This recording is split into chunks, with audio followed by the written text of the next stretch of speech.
안녕하십니까. 신영목 역사문화여행입니다. 오늘은 이순신 장군이 남해 노량해전 관음포에서 전사하여 그의 유해가 이락사, 남해 충렬사, 고금도에 있는 묘동도 월송대, 아산 금성산에 안장되었다가 나중에 아산 어라산으로 이장하여 영원히 안식하는 과정을 소개하고자 합니다. 이순신 장군이 임진왜란 동안 일본군을 상대하여 바다에서 탁월한 전략 전술로 모든 전투에서 승리했던 비결이 여기에 있습니다. 먼저 그는 선제 기습으로 대장이 탐배를 공격하여 적의 기세를 꺾었습니다.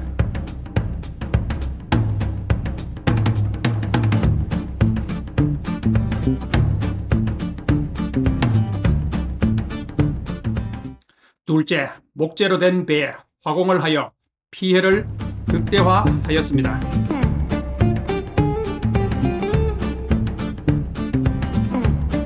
셋째, 일본군에게 없는 환포 사격으로 공포에 떨게 했습니다.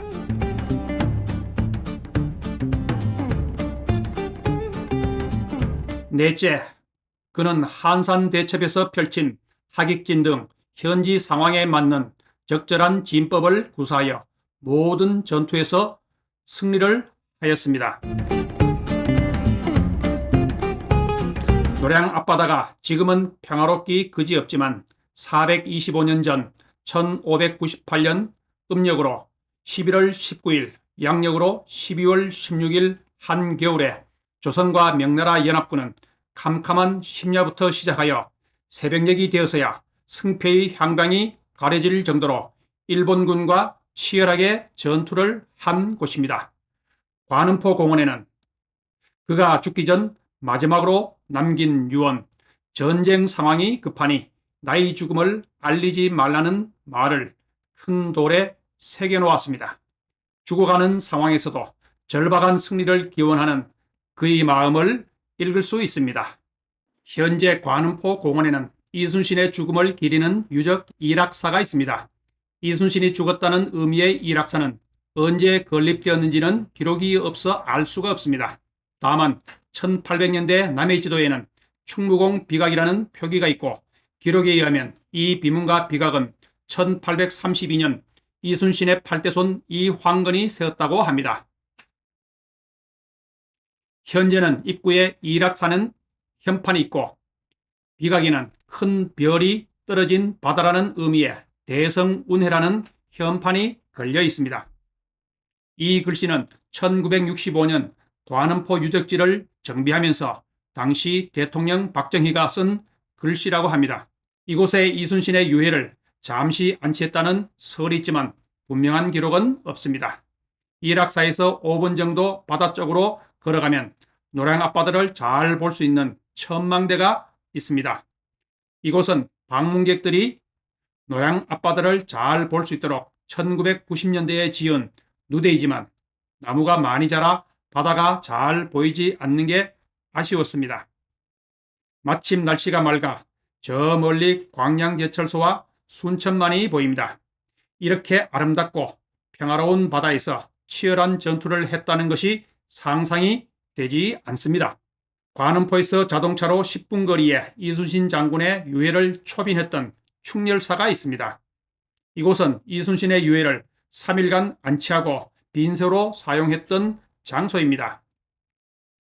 노량해전에서 승리했지만 조선과 명나라 연합군은 상과 다른 섬으로 도망간 일본군 패잔병들을 소탕하고 안전한 해로를 확보하기 위하여 그의 유해는 3일간 이곳 충렬사에 머물렀습니다. 충렬사 계단을 올라가면 바로 입구에 비각이 있고 보천 요길이라는 현판이 보입니다. 이것은 무너진 하늘을 수리하고 때 묻은 해를 목욕시킨다는 의미로 명나라 제독 진린이 위기의 조선을 구해낸 공훈이 하늘과 태양만큼 크다고 이순신을 칭송하기 위한 글입니다. 이 비석의 문장은 송시열에 지었고 글씨는 송준길이 쓴 것입니다. 이 비각 뒤에 이순신의 영정과 위패를 모신 사당이 있습니다. 남해안 여러 곳에 이순신을 모신 사당이 있지만 이곳 충렬사는 전사한 이순신 장군의 유해를 모셨다는 특별한 의미가 있는 곳이라고 하겠습니다. 사당 오른쪽에는 이순신이 처음 받았던 시호 충민공이라는 비석이 있습니다. 왼쪽에는 나중에 받은 시호 충무공의 비석이 있으며 폐기 매몰되었던 충민공 비석은 최근에 발견하여 다시 세웠다고 합니다. 사당 뒤쪽에 나 있는 문을 통해 들어가면 이순신의 유해를 관음포에서 운구하여 3일 동안 빈소를 차리고 모셔두었던 곳입니다. 비록 이곳이 진짜 무덤은 아니지만 장군의 육신과 영혼이 잠시 머물렀다는 것을 기리기 위해 후세의 가묘를 만들어 기념하고 있습니다. 이곳은 남해 충렬사에서 운구한 이순신의 유해를 10일간 안치하였던 월송대입니다. 당시 고금도에는 조선 3도 수군 통제영이 있었고 바로 옆 묘당도에는 명나라 군대가 주둔하고 있었습니다. 월송대는 묘당도에 있었으므로 명나라 장수 진린이 이순신 장군의 유해를 보호한 것입니다. 왜냐하면 조선 수군 총지휘관인 이순신이 전사하고 후임 지휘관이 없는 상태에서 진린이 이순신의 유해를 더 안전하게 보호하려는 의도가 있었던 것으로 보입니다. 지금은 완도와 강진에서 고금도를 잇는 다리가 있고 고금도와 묘당대는 간척하여 하나의 섬이 되어 자동차로 쉽게 갈 수 있습니다. 이곳에도 이순신을 모신 사당 충무사가 있습니다. 이곳 충무사는 서원 같은 구조로 건물이 여러 개 있고 명나라 군대가 머물렀던 곳이기 때문에 삼국지 영웅 관우를 모신 사당이 있었다는 것이 특징이라고 하겠습니다. 현재는 사당이 없고 관악 묘비만 남아 있습니다. 이 묘비에는 진린과 이순신의 임진왜란 활동이 기록되어 있는 귀중한 자료라고 할 수 있습니다.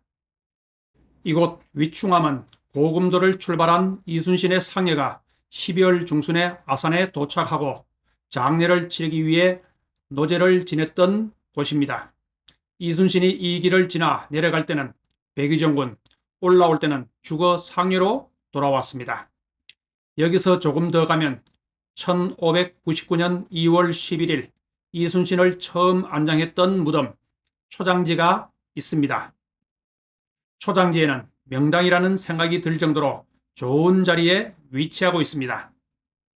15년 뒤 1614년 이순신은 현재의 무덤 자리로 이장하고 초장지에는 둘째 아들 이여의 무덤이 있습니다. 초장지에서 새로 이장한 묘소로 가는 삼거리에 이순신의 외손자가 세운 신도비가 있습니다.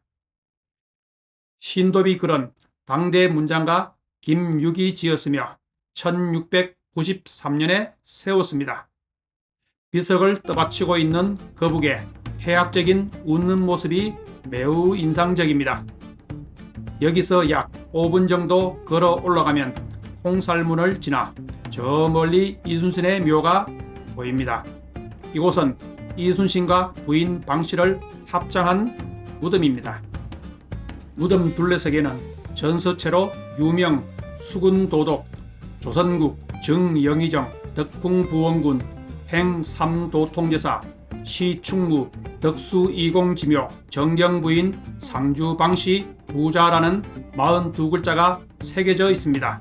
그는 노량해전에서 전사하여 그의 유해는 이락사, 충렬사에서 다시 고금도, 묘당도로 월성도를 거쳐 아산 금성산에 안장되었고 15년 뒤 다시 어라산으로 이장하여 부인과 합장되어 있습니다. 이순신 묘 앞에는 정조 임금이 직접 글을 지은 신도비가 있습니다. 이순신을 추모했던 정조 임금은 난중일기를 정리하여 충무공 전설을 편찬했으며 신도비를 세워 그의 공적을 치하했습니다. 이순신은 김육과 정조 임금이 쓴 신도비를 2개나 가진 인물이 되었습니다. 이순신은 살아서 2번의 백의정군을 포함하여 파란만장한 군인의 삶을 살았으며 노량해전에서 전사하여 남해 관음포, 충렬사, 고금도, 월송대, 아산 금성산에 잠시 머물렀다가 현재 어라산묘에서 영원히 안식하기까지 순탄치 않은 과정을 거쳤다는 것을 소개해 드렸습니다. 이 영상을 보시고 도움이 되셨다면 좋아요를 눌러주시고 아직 구독하지 않으신 분은 구독을 꾹 눌러주시면 고맙겠습니다. 다음 영상에서도 더 유익하고 재밌는 내용으로 찾아뵙겠습니다. 감사합니다.